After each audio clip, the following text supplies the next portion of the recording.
financial experts. Times Radio Business Bulletins every day at Drive from 4 with Ford Pro, connected vehicle software and services. Search Ford Pro to find out more. Elves and Asda both agree. Christmas is the best time of year, so celebrate with something special, like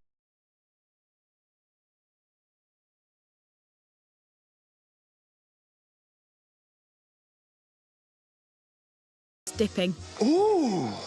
Pick yours up in store for just £4. Have your elf a merry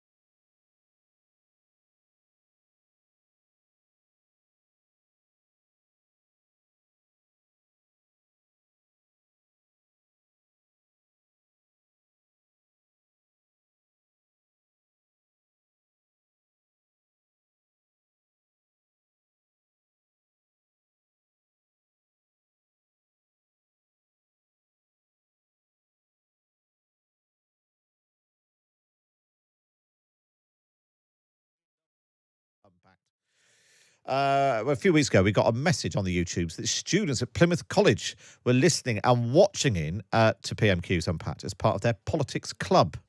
So we thought we'd get them on. So we can now speak live to Plymouth College students, Devon, Jack and Matt. Oh, there's just Tim. If you are watching on the YouTubes, Tim's coming in. There we are, in front of the camera. Afternoon, Tim Shipman.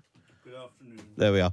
Yes, let's speak to Devon, Jack and Max. Morning. Morning. Morning. You're all there, very good. And your teacher, Richard Atkinson, is there as well. Hi, Richard. Morning, Matt. Thanks for having us on. So who have we got? Who have we got there?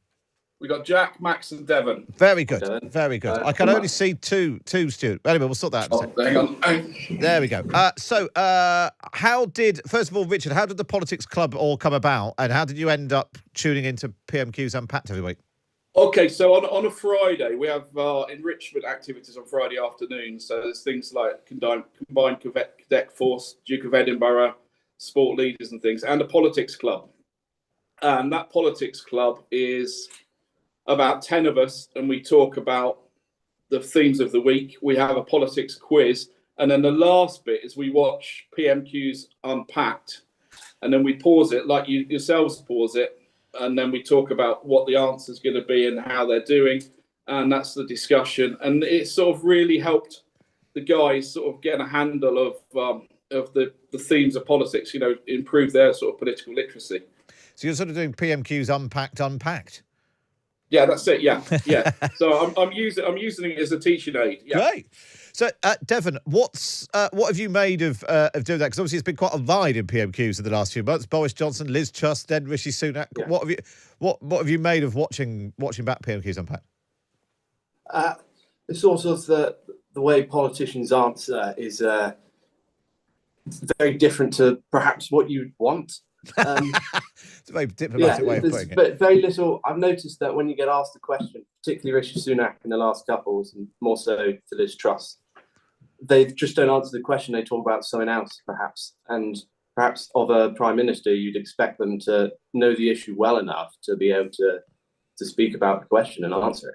Yeah, I suppose, to be fair, they haven't got many sort of air miles under their belt so far. So, over time, they will learn more things. Jack, what have you made it? Because actually, you could argue the last few weeks have been slightly duller. You know, the stakes aren't quite as high. Do you like all the Yarboo stuff, or would you rather have more sort of detailed policy stuff? Well, I think over the past few weeks, there's definitely been, like Devon said, an avoidance on the policy questions. Whenever Keir Starmer comes at Rishi Sunak with a good question, he seems to just avoid it and sort of bring up Jeremy Corbyn instead. So I think I would definitely prefer it if the Prime Minister took a stance and answered the question. I think it would be a lot more helpful for everybody and actually set out what he wants to achieve by the next election and see how he plans on rescuing his party from complete destruction. And Max, what do you think? Keir Starmer's getting better at it, isn't he? We've definitely seen, I think, if we compared to maybe this time last year, he has got better. He's a bit sharper. He's a bit bolshier. Yeah, I would agree. I think you can still tell that his past is a lawyer and the way he approaches it. But I think he's been a bit less passive, perhaps, in how he attacks the government, and it's working. I mean, all he really needs to do is just sit back and watch the Tories just collapse on themselves. But yeah, you can certainly tell he's been more on the offensive recently than in years past. Just finally, then, I want to ask you all what you all think, Keir, because there's a lot in the news that he could choose. What do you think Keir Starmer will go on? I'll come through, ask you. Well, in fact, I'll ask Tim Shipman first, because I'll give you a bit of time just to think about it. Tim Shipman's here, chief political commentator for the Sunday Times. What do you think Keir will go on? Ooh. Oh, you don't know either. I'll let you think about that then, and I'll ask... well, he's going to hammer some of his similar themes on the economy, I would think. But it's one of those weeks where he could take a range of approaches, I think. Devon, what do you think? I think you should probably ask about Lady Moan and the PPM Munro stuff. Because what did she say? She didn't benefit financially, so she didn't declare it, and then she got 29 million in profit. This is Michelle Moan in the PPE contracts. That feeds into the sort of... That doesn't kind of represent what he's trying to get across about the Tories being like this sort of elitist sort of club, and that they don't care about citizens like during the pandemic. I don't think there's much else he could use. What about you, Jack? If you were advising Keir Starmer, what would you suggest he go on? For Keir Starmer, I think, well, it's been a sort of a very quiet week for politics. There's been a lot more smaller stories that he could definitely focus on, but not one big issue. Like Devon said, I'd say the biggest issue definitely is Lady Moan and all her antics in the House of Lords. But there's Sunak's policy on China. Is it tough enough for Labour? Is it tough enough for Keir Starmer? That's an interesting question. We don't very often hear from Keir Starmer on foreign policy, so we're interested to see where he came on that. What about you, finally, Max? What would you like? What do you think he should go on? I think if he should attack Sunak on the wind farms, because I feel being against wind is not a very good position to be having, certainly in the midst of an energy crisis. And if you've got grand chaps coming up with claims like wind farms don't work because they're too big, I think you can certainly gain something from attacking him on that. That's a good point. And actually, the Labour Party conference slogan was fairer, greener Britain. So, hammering away at that green stuff is not a bad idea. Well, we're going to get you back to see if any of you were right. You're going to come back, I think, about 20 past 12. So stay there, gents. Up next, on Times Radio, it's PMQs Unpacked. Listen on the radio, watch along on the YouTube channel right now.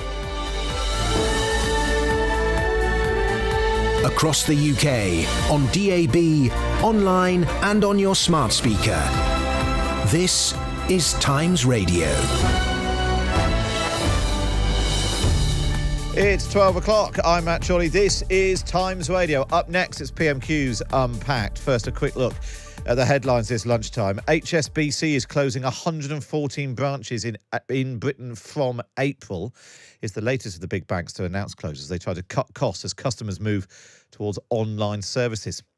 A drug found to slow the decline in the memory of Alzheimer's patients is being described as historic and momentous. The discovery has given some doctors hope there will one day be a cure for dementia. Parents of young children are being urged to get them the flu vaccine after a 70% jump in hospital admissions for under 5s with the virus. The UK Health Security Agency says COVID restrictions means most young children have never encountered flu and have no natural immunity to it. And England players have been given some time off after qualifying for the knockout stages of the World Cup. They'll face Senegal on Sunday after beating Wales 3-0 last night. We'll have a full news and sport roundup at 12:30. But now, on Times Radio, it's time for this. PMQs Unpacked on Times Radio. Order. I call Matt Chorley and Tim Shipman. And Tim Shipman is here in the studio. You can listen along on Times Radio. You can watch along on the Times Radio YouTube channel. Give you a wave if you are watching. Let us know where you are watching. Tim Shipman, we've been talking about lunches. The French... I'm very unfamiliar with the concept of lunch, as you can see. The longest lunch you've ever had? I think in the good old days of Sunday journalism, a Tuesday lunch could often become dinner. Let's put it that way. Rarely these days, I should stress. No, of course, you're working very hard. But not. I mean, it's not wholly unheard of. No, but I can't remember the last time I rolled into dinner and did a double bubble with the same guest. That's having children for you as well. Certainly is. Yeah. What do we expect from today? It's been a sort of quiet week politically. The government's plan to make politics boring, suck the oxygen out of things, don't put ministers up on the round every day. It's slightly working for them, isn't it? Yes, I saw one of Sunak's people last night at a book launch, and they were sort of saying, well, we're getting a bit of grief for this, but actually their take is that the public's a bit sick of politics and actually wants to hear a bit less from Downing Street and a bit less sort of, the PM chipping into everything. It's a process that began when Tony Blair decided he needed to comment on what was going on in Coronation Street, and we've never really kind of lost it since. All incoming prime ministers say they're going to do They that. do, but this lot seem to be sticking to it, at least for now. Yeah. But the problem is you can never, unless you're on the front foot controlling the news agenda, things will keep happening, and at some point you will be forced to kind of get off your sunbed and say something. It makes more sense to try and lock things down when you're well ahead. It makes... Rishi Sunak at some point is going to need to find some way of shifting the political weather, because at the moment he's a long way behind. He is, and it's not moving much. I think they think the public's bored of politics and bored of the Tory psychodrama, and they want to sort of look less psychodramatic.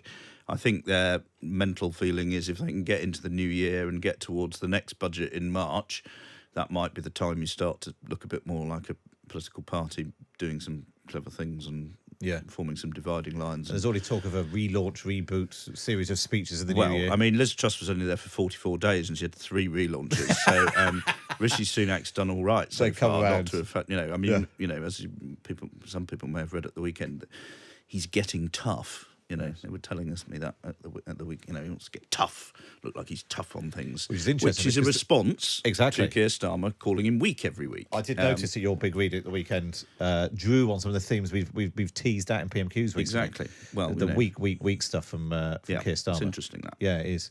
Right, but don't forget you are listening along on. Maybe you're on the app, maybe on your smart speaker, don't forget maybe on your football DAB. analogies. Ye gods, are we going to get football analogies today? Well, it was interesting last week. Keir Starmer went quite hard on the football, and Rishi Sunak ignored him completely. Yes, but Rishi Sunak has now put out a picture of him watching the football. Looked Both a little bit like sort of Junior Gogglebox, didn't it? He was in a sort of group of school children.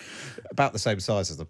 In fact, they both did. Rishi Sunak and Keir Starmer put out photos of themselves watching the football last night. Both of their sleeves rolled up, because that's what you do if you're watching David the football. Cameron. Yeah. Yes. You can watch along on the YouTube channel. We've got someone in West Ealing. Siri says last call to put the kettle on. Roger's got coffee in hand in Gravesend. Dave's got popcorn at the ready. There's Stephen in Taunton. Steve in High from Dartmoor Brewery.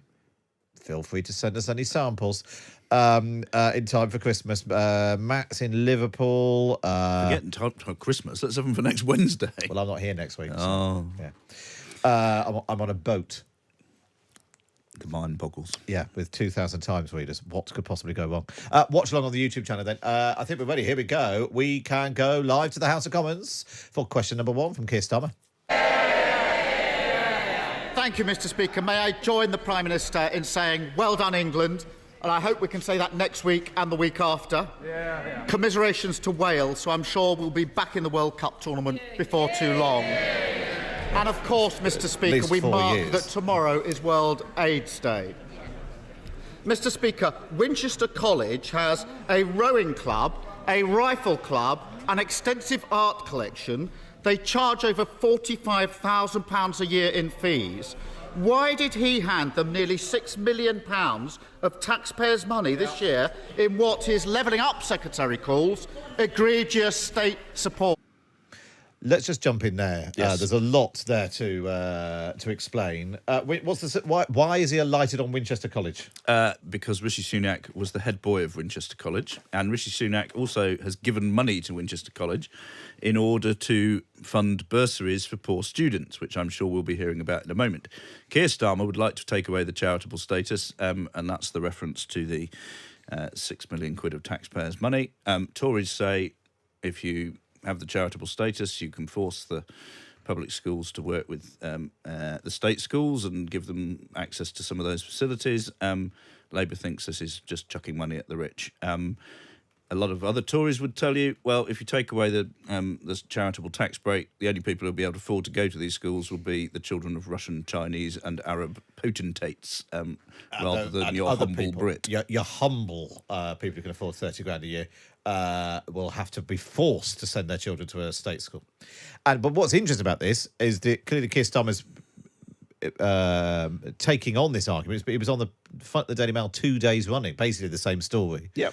The Keir Starmer's class war, and he's clearly decided that today's the day he lean wants into to, it. he Well, wants and to it's lean very into it. like the non-dom stuff, isn't it? It's an issue that probably triggers most voters who think it's kind of unfair, and it's also a clever little attack on Mr. Sunak and his privilege and wealth. So it's quite smart. That was the question. Let's get the answer from Rishi Sunak.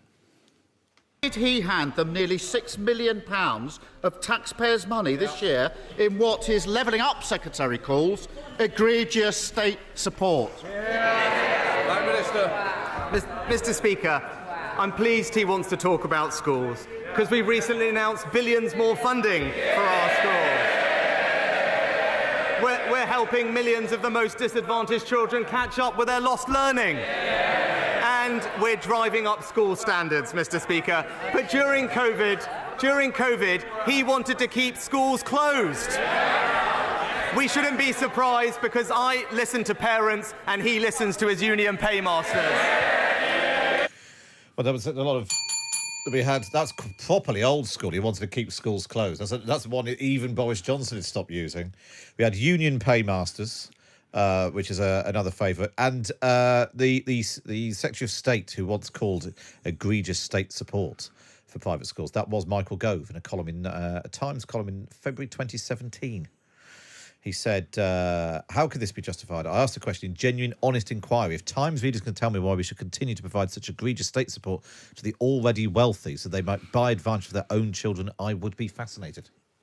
Quite. And Gove's interesting on education, because he was obviously this sort of reforming education secretary that put a lot of the unions' noses out of joints, but he was also resolutely anti-grammar schools, which is not that popular in the Tory party, and he was pretty harsh on charitable status for private schools as well. So, yeah, he's a bit of a thorn in the side of a lot of conventional Tories on education. I thought it was a pretty boilerplate response from Rishi Sunak. So let's see if Keir Starmer does any better with question number 2. Mr. Speaker, his Levelling Up Secretary, I see him down there, who, after all, was Education Secretary for 4 years, Michael Gove, said you could scarcely find a better way of ending burning injustices than scrapping these handouts. And here's why, and he talks about driving up standards. Just down the road in Southampton, and he'll know this, 4 in every 10 pupils fail their English or Maths GCSE this year. 4 in 10. Is that £6 million of taxpayers' money better spent on rifle ranges in Winchester or driving up standards in Southampton? Prime Minister. Well, Mr. Speaker, he talks about school standards. It's under a Conservative government, and thanks to the reforms of the former Education Secretary, that now almost 90% of schools are good or outstanding. That's when we came on. But Mr. Speaker, whenever he attacks me about where I went to school, he is attacking the hard-working aspiration of millions of people in this country. He's attacking people like my parents, Mr. Speaker. This is a country that believes in opportunity, not resentment. He doesn't understand that, and that's why he's not fit to lead. Ooh, that's a bit... Every time you complain about tax breaks for private schools, you're attacking my parents. Yeah, and don't forget, when he had his back to the wall on the non-dom status of his wife, people who are so inclined can go back and look at the Sun interview that he gave at the time, and it was quite sort of chippy. He didn't like it up him, as they used to say on Dad's Army. And that was, yes, a lot of Tories love that message, and, I think a lot of voters like the message of aspiration, and Labour has discovered over the years, time and again, that attacking better off people doesn't always win you votes from the less well off, because a lot of less well off people would quite like to be better off one day, and they quite like the idea of working their way up and working hard and getting on, and some of them may dream of sending their kids to a private school. But there's there's not as many people like Rishi Sunak's parents as there are people who are probably annoyed and resentful about this exactly. kind of thing. There were more people game with an aspiration of sending their kids to a good state school, or even, but aspirations stretching to putting the heating on. In terms of where the public mood is right now. And that's the point. I think this is the context of this is a cost of living crisis and a prime minister who has had it fairly easy during his life, and nobody doubts that his parents work very hard, and anyone who knows Rishi Sunak knows he works like a Trojan and has all his life and has put getting on above everything else. But this looks like pretty sensible politics to me from Labour, and it's a case of they've done some good research, they've got some good quotes, they've tied it together with an issue that personally attacks Sunak and has a wider kind of locus. To me, it looks quite sensible. Does look quite smart. Michael Gove is on the front bench, sort of shouting down. Sitting next to Rishi Sunak is the International Trade Secretary, Kemi Badenoch, deep in her iPad, as far as I could tell. She was all face lit up. She may be watching us. Hi, Kemi. Right, let's go back to the House of Commons. This is question number 3.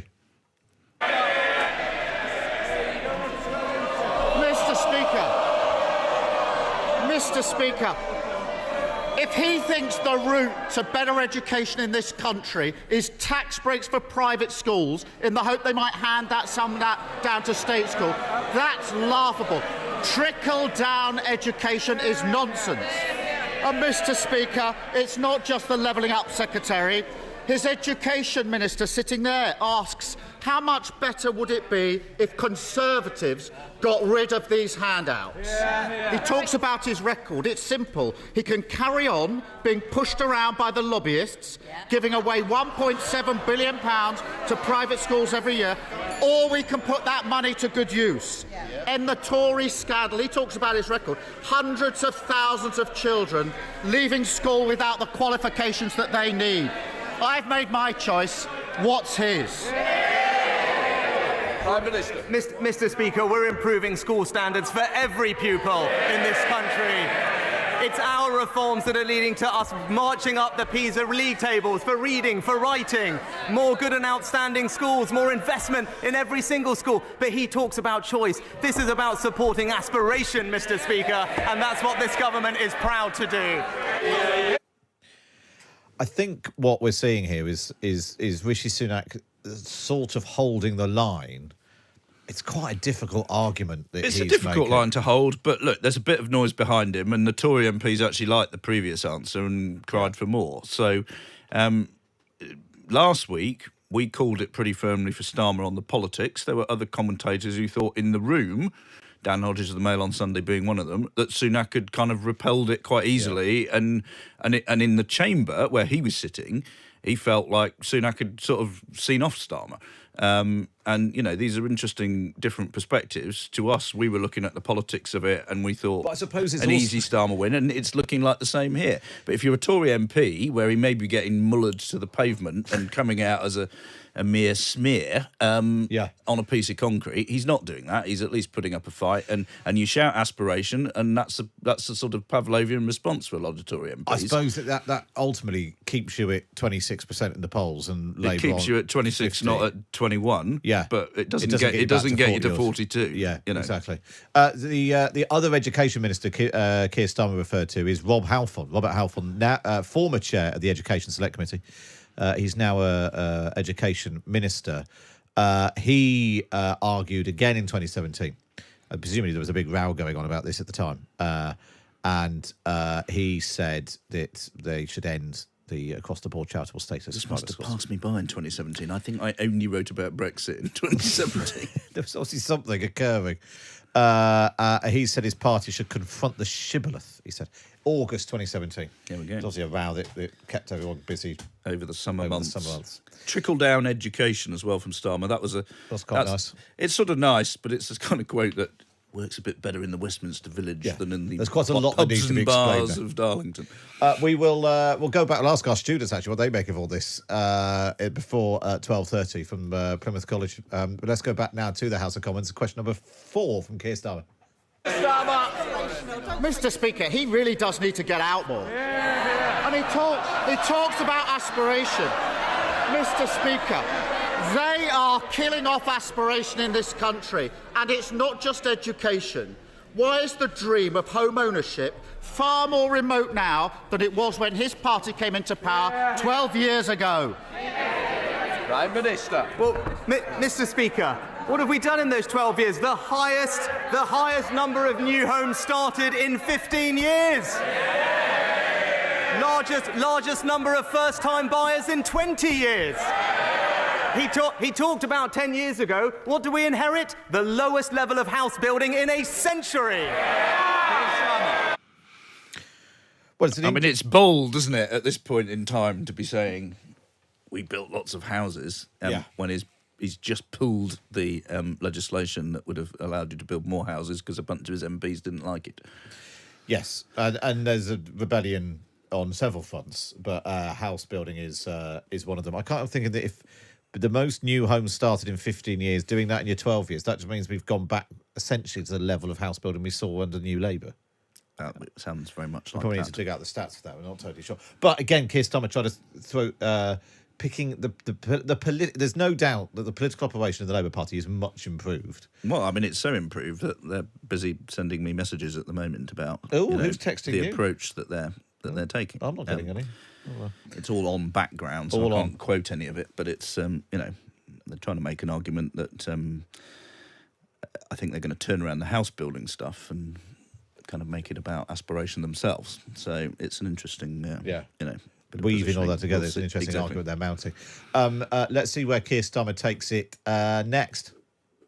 Mr. Speaker, would you believe it? Mr. Speaker, the simple fact is this. Every year, the age at which people can buy their first home goes up.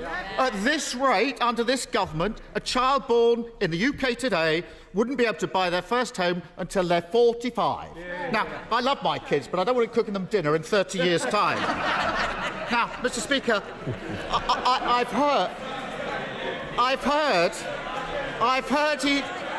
I've heard he's having a relaunch. Apparently, it's called Operation Get Tough. Tim Shipman's own piece at the weekend. So how tough is he going to get with his backbenchers who are blocking the new homes this country so badly needs? Prime Minister! Mr. Speaker, we're delivering record numbers of new homes under this government. That's what we're doing. He talks about toughness, Mr. Speaker. He's too weak to stop dozens of his own MPs joining the picket lines. So what, if he wants to support those hard-working families and show some leadership, why doesn't he confirm right now that no Labour MPs are going to join those picket lines? So I was slightly bemused as to how he suddenly got onto picket lines. Well, and, I mean, the weird it's the blue pivot. It's the the weird pivot. blue glow that's still lighting up Kemi. It was not a decorous pivot, I think it's fair to say. But he asked about houses, and what about picket lines? Well, he's at least responding in terms of some of the rhetoric. He's just pumping it back. I mean, this is very much a back foot line-holding operation. People will agree or disagree about how well the line is being held. That felt like one of the ones where the bullets got through and rattled around the room a bit before they were repelled. And just explain Operation Get Tough. Well, I mean, it's Sunak. They're conscious of what has been going on here, and there's perception amongst these MPs that he's a bit wet on Brexit and he's a bit wet on crime and he's a bit wet on immigration, and they're beginning to try and show that there's going to be a lot of action on these protests and people closing motorways. The police are getting a rocket and being told to use the laws they've got, and there's a suggestion they might get some tougher guidance to enable them to remove people from the gantries on the M25. There's a lot of work going on with Number 10 and the Home Office on illegal migration, and they're trying to draw attention to all of that to try and I think it's as much about convincing their MPs as it is about convincing the public at this stage. But that he's got harder line views than is widely perceived. Whether that makes him tough is a whole different issue. The more you draw attention to it, as we've seen, that gives Starmer a little bit of an opening as well. And actually, not every Conservative MP agrees with him on all those things. And so, at the moment, the sort of the centrist, the One Nation Tory lot are sort of happy. They thought they were getting one of their guys back. And then if he shifts to the other way, he upsets them. So, and then he gets a reputation we can see in 6 months where we get, flip-flop allegations, and he's all over the place. Let's go back to the House of Commons. I'm still digging around these stats because Rishi Sunak's claim we're delivering record numbers of new homes. I'm not sure is necessarily going to stack up. So I'll dig around in the charts while we go back for question number 5. Starmer, Mr. Speaker, whichever way you slice it, it's always the same. Whether it's private schools, oil giants, or those who don't pay their taxes here, every week he hands out cash to those that don't need it. Every week he gets pushed around, and every week he gets weaker. But I can help him with this one. He doesn't need to do another grubby deal. If he wants to defeat that amendment from his anti-growth backbenchers on national targets for housing, Labour will lend him the votes to do so. Country before party, that's the Labour way. Why doesn't he try it?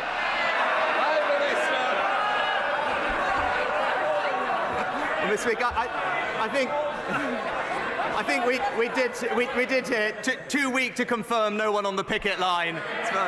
But Mr. Speaker, it's the same old Labour ideas: more debt, more inflation, more strikes, and more migration. He tells his party what they want to hear. I'll take the difficult decisions for this country, and that's the choice, Mr. Speaker. It's the politics of yesterday with him, or the future of the country with me. Politics of yesterday with him and the future of the country with me. They're going to struggle, aren't they, to paint Keir Starmer? I mean, Jeremy Corbyn looked like a 1970s burning brazier unionist. Well, I mean, dear old Jeremy Corbyn, I mean, he hadn't changed any of his views since 1978, and it looked a lot of the time like he hadn't changed any of his clothes as well. So, but, that's not the case with Starmer. I mean, it's interesting. I mean, that's sort of, I don't think the Tories have quite got the slogan there, but you can see what they're kind of angling for. I'm the serious bloke making the decisions, and the other fellow over there is playing politics. But I thought Starmer's sort of, he hands out cash to people who don't need it. He gets weaker every week. Those look like lines that are further down the developmental path, shall we say, in terms of hitting with the public. But, Sunak's not rolled over in any of these sessions, and there'll be MPs who just want to keep surviving, who will think that he's doing okay, holding course, steadying the ship, and all of that. Yeah, which is sort of what he wants to achieve. He just wants to look, as I say, certainly until the spring, I think. And hope the goal is just to be alive, given hope that something turns up. You'll be pleased to know I've been looking at the Department for Community and Local Government's stats on house building. The live tables for quarterly homes started, all dwellings in quarter 2, so that's January, April, May, June. It's technically Boris Johnson, not 54,540. I think you have to go back to 1988 to get higher than that, 55,580. But it's not a record, but it is slightly better than I thought. But then that is only quarterly, and previously the figures have been terrible. So anyway, astonishing level of multi-skilling on your part as well. Thanks very much for that. Andrea Wood's been in touch. This is so boring. I don't know if that's you and me or... Get the kids back on. Well, go on then. Let's do that. Let's check in with our students from Plymouth College. They are members of the Politics Club. We've got Devon, Jack, and Max, and their teacher Richard. Richard, who knew that private schools would end up dominating PMQs on the week you're on? Yeah, that's. But I think if you look, that latest biography of Harold Wilson by Nick Thomas Simons, I think it mentions there in 1964 Labour was on about doing something to the private schools, and here we are in 2022, and nothing's happened. So. Nothing has changed as they... Mr. Blair didn't quite ever get round to that, did he? The public school educated Mr. Blair. Strange that. What did you make of it? Then let's start with you, Devon. Again, he, particularly, as I was saying before, Sunak seems to be trying to present himself as not weak or decisive, whereas Starmer was kind of going for he's weak. And he's kind of doing that by not necessarily answering the question and talking about strikes and unions and things, but it's quite hard to paint Starmer, who was a lawyer, as the head of strikes and everything. So it's particularly interesting. And what about you, Jack? What did you think of it? I mean, clearly, we should point out Plymouth College is a private school, so you're very schooling being battered around in the House of Commons. What did you make of it, Jack?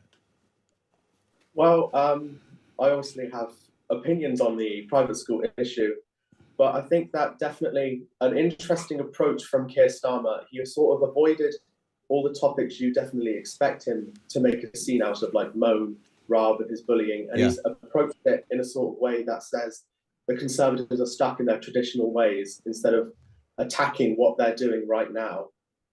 And I suppose what was interesting was because it's been on the, to take an issue where it's being attacked on the Daily Mail 2 days running and try and turn it into a positive shows a degree of confidence, I suppose, in the Labour operation. What did you make of it, Max?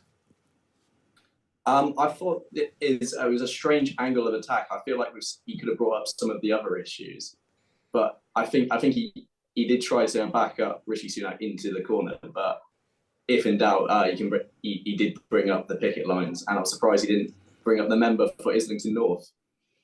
Yeah, at least we didn't. I think after we had that polling that showed it, nobody had a clue what he was talking about. Maybe he's decided to drop that. We've had loads of messages in actually about this decision. Stephen, the topic from Keir Starmer. Stephen says, Matt, I'm sufficiently poor that my son was awarded a bursary at a well-known public school. And I'll be forever indebted for his education, which is accessible to all who apply. Maybe Keir would like to do so for his children, as long as he's prepared to pay and invest in his children's future.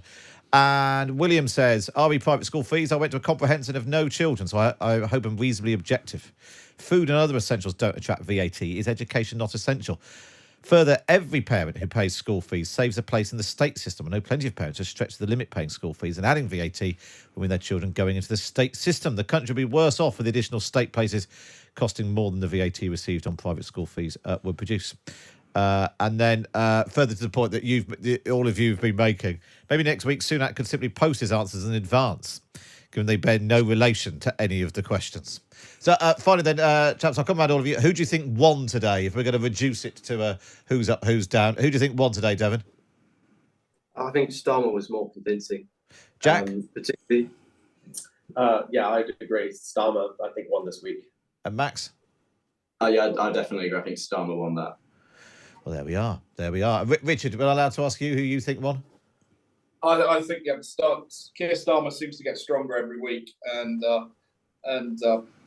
Richie is he's sort of clambering around for answers, and he's not really cutting the mustard at the moment. He needs to get tougher. Yeah, well, as he has been told. Really good to speak to you, gents. Thanks so much for that. That's Richard Atkinson, is a teacher at Plymouth College, and Devon, Jack and Max. And if you listen or watch along in a luncheon club or a politics club, if you want to come on and do unpack PMQs with us, we're lovely to have you on. Interesting that Tim, and I suppose the point about Keir Starmer doing well, he's now been doing it for what, 3 years, 2 years, coming up. And I think we'd say he's been doing well for about 9 months. Yes, exactly. He's got better at it more recently, just as the Tory party have gone through some apprentices. So maybe give it 18 months and Rishi Sunak might be better at it. Well, he might be, but it might be a bit late by within 18 months. No, Starmer's just got a sort of easier manner about him than he used to have. I mean, he's getting good advice and he's being pumped some good lines. But even that bit about, I love my kids, but, I don't want to be cooking them dinner in 30 years. It's not a great joke, but it's reasonably light-hearted and it's sort of... It just felt quite natural. It felt delivered. It was like he just thought of it. Yes, whether or not he had. Yeah. Whereas for a long time the joke felt like they were being, there was a sort of semaphore arrived, and then the carrier pigeon, and then and finally the line arrived, and it tended to land with all the grace of a dead pigeon. So he's getting funnier, that combined with sharper political attacks is definitely having an impact. Stay with us, because up next we will do the best of the rest, which of course means we're going to be Ian Blackford, if nothing else. You can carry on watching along on the YouTube channel. You can see what Tim and I get up to during the news. Go online to the Times Radio YouTube channel. You can watch along. Let's get the news now from Eleanor Sherwood.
DAB digital radio, on the free Times Radio app, and via your smart speaker.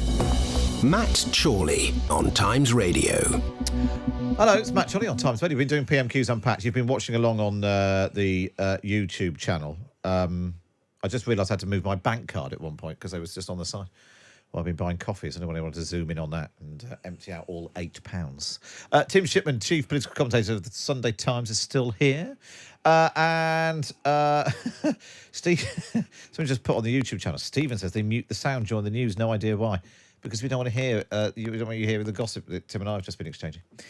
Anyway, right, we can go back to the House of Commons now. We've done Rishi Sunak versus Keir Starmer. Let's go, as we always like to, on a Wednesday. It's Ian Blackford. Yeah. Thank you, Mr. Speaker. I'm sure the whole House will want to join me in sending prayers and condolences to the wife of Doddy Weir, who sadly passed away at the weekend. The absolute giant of a man, an inspirational figure in Scottish rugby, and someone who raised £8 million for M&D charities over the course of the last 6 years. Our thoughts and prayers are with Cathy, with Hamish, with Angus and with Ben. Mr. Speaker, let me wish everyone a happy St Andrew's Day. And those that know anything about St Andrew know that he's not just the patron of Scotland, he's celebrated right across Europe. That is why it is such a sad sight to watch this Prime Minister rammed through a bill that would rip up 4,000 pieces of European law. Laws that protect workers' rights, food standards and environmental protections. And it's an even worse sight watching the leader of the Labour Party desperately trying to out-Brexit the Prime Minister, ruling out freedom of movement and any hope of a Swiss-style deal. Brexit is now the elephant in the room that neither the Tories or Labour are willing to confront. When will the Prime Minister finally see reality and admit that Brexit is a significant long-term cause of the UK economic crisis? Well, Mr. Speaker, can I start by joining my honourable friend in offering our condolences to the family and friends of Doddy Weir, and I'd also like to pay tribute to him for his campaign to raise awareness of MND, which has made a big difference. Now, Mr. Speaker, straightforwardly, I was proud to support Brexit. It was the right thing for this country. It allows us to, first of all, get control of our borders, which is incredibly important, and reduce migration, all of which, Mr. Speaker, I noticed what he said, and I agree with him, actually, about the slight dexterity of the Leader of the Opposition on these topics of free movement. And I know he'll join me in reminding the Leader of Opposition about his previous promise to defend free movement of people, not something that we support, Mr. Speaker, but we're also seizing the economic opportunities, deregulating and signing trade deals around the world. That's how we'll drive growth and prosperity. Ian Black. God, what's happened to Lindsay Hoyle chipping in to say, get on with it? It was long-winded from Ian Blackford. And then the follow-up. I was proud to support Brexit, says Rishi. I suspect that's a clip that might appear in rival parties' election coverage. A little bit past tense as well, interestingly. Yes, because it did the right thing for the country. And we've got control of our borders to reduce migration. Hence why there was slight chortles. Yeah, and also then sort of slightly awkward going, well, actually, I agree with you, Ian Blackford, in having a go at Keir Starmer, because he keeps changing his mind about free movement, and you all want free movement, and he used to want it, and now he's pretending he doesn't want blah, blah, blah, blah. Yeah. It's all a bit complicated, I'm not sure. After about the third subclause, I think most people had probably turned off. Well, let's not dwell on it, because other people might turn off. The main response to that, David's tweeted in saying the Christmas tree's looking splendid. Yeah, if you go on the YouTube channel, you can see our Christmas tree out the window, which is nice. I think let's do one more question. Apparently, we found Chesney Hawkes. So we'll speak to Chesney Hawkes in a moment. First, let's have... Are we doing Esther McVeigh? Tory MP? No, we're not. Abena Apong-Asare, the Labour MP. Is that right? OK, here we go. Yeah. Thank you, Mr. Speaker. The two boys, 16-year-old boys, Charlie Botello and Kiani Sianko, were tragically killed in my constituency of Erith and Thamesmead this weekend. My heart goes out to the families and friends left behind. We really need to come across the House to address and tackle serious youth violence. So can I ask the Prime Minister what he is doing to address knife crime epidemic? Prime Minister. I thank the Honourable Lady for her question and join her in expressing my condolences to the family and friends of the two boys. I also read about it. It's an awful tragedy. She rightly asked what we are doing to make our streets safer and stamp out the scourge of night crime. We're boosting the number of police officers, as she'll know, 15,000 on our way to 20,000, and we're also giving them the powers they need to get knives off our streets, including lifting restrictions on stop and search and introducing new court orders to target known knife offenders. I agree with her, this is something we need to do more on, and she should know that the government will be fully committed to tackling it. Gordon Henderson. Worth highlighting that, Tim Shipman, because there's a backbench MP asking, doing what PMQs is probably better at, raising issues in their constituency and putting the Prime Minister on the spot. Yeah, and a grown-up response from Starmer, but didn't really shed a great deal of light. I wondered whether he would use the opportunity to show how he was getting tough on knife crime, but you'll get plenty of Tories complaining that that's as much for the Mayor of London as it is for them, and not a lot's happened there either. So, but it wasn't a party political thing. You're right. It's it's a serious problem, and it's one of the more depressing aspects of modern life for those of us with kids living in London as well. Tim, lovely to see you. Tim Shipman, do we know what we can look forward to at the weekend yet? It's a bit early. Let's wait and see. Yeah, see what lunch yields. I sort of know roughly what I'm doing, but events may intervene. You never know. Lovely stuff. It's Tim Shipman, chief political commentator of the Sunday Times. You'll be here next week. Patrick Maguire will be here next week. I'll be on the boat trying to tune in. I'm not even sure if there's internet on this boat. I wouldn't tune in if I were you. We'd probably be quite rude about you in your absence. I'm definitely going to tune in that case. Lovely stuff. Right. And don't forget, you can listen back to PMQs Unpacked on the podcast and all of that on the Red Box podcast later. Are we going to speak to Chesney now? Yeah, we can go live to Qatar. Chesney Hawkes, are you there? I am. Hello, guys. How are you? We're very, very good. We're very good. We're glad we finally tracked you down. So there you were last night. How did that happen? You performing at half-time on the England-Wales match? Well, actually, my manager set it up, but he called me and said, how do you fancy doing the half-time England-Wales? And he knows I'm a massive football fan, so of course I jumped at it. Because for a start, I haven't played a stadium in 30 years, so I thought that's one good opportunity. But I thought...